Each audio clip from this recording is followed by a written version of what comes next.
কেউ বোন, কেউ ছেলে, কেউ বাবা বা কেউ মা, কেউ আবার বন্ধুকে হারিয়ে ফেলেছেন। হাসপাতালে পরিজনদের খুঁজছেন অনেকেই, কেউ আবার মর্গের বাইরে অসহায় অবস্থায় অপেক্ষা করছেন। প্রয়াগরাজে পদপিষ্টের ঘটনা এখনো পর্যন্ত 6 দিন পার, মহাকুম্ভে এখনো এমন দৃশ্য।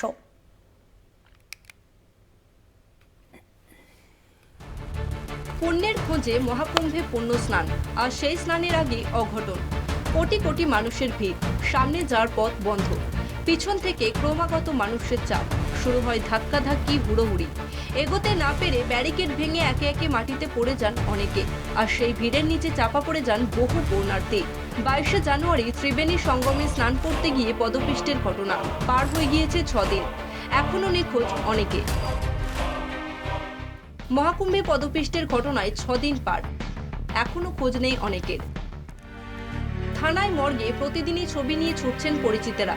কুম্ভমেলায় পদপিষ্টের ঘটনায় সরকারি হিসাবে মৃতের সংখ্যা 30, তবে এখনো অনেকেরই কোনো খোঁজ পাওয়া যাচ্ছে না। তাদের খুঁজে প্রতিদিন থানায়, হাসপাতালে, মর্গে ছোটাছুটি করছেন পরিচিতেরা। উত্তরাখণ্ডের রুদ্রপুর থেকে প্রয়াগরাজে গিয়েছিলেন বছর 55-এর পারুল সরকার। জনপঞ্চাশ পুণ্যার্থীর একটি দলে ছিলেন তিনি। মৌনী অমাবস্যার ভোরে পদপিষ্টের ঘটনার সময় দল থেকে আলাদা হয়ে যান।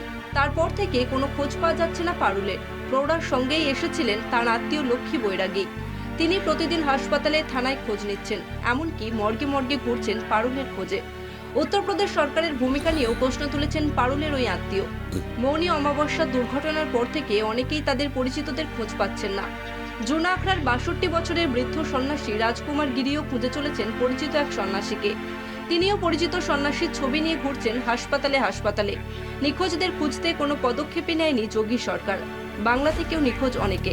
রাজ্যের পুণ্যার্থীদের ফেরাতে উদ্যোগ নিয়েছে রাজ্য প্রশাসন। কলকাতা টিভি।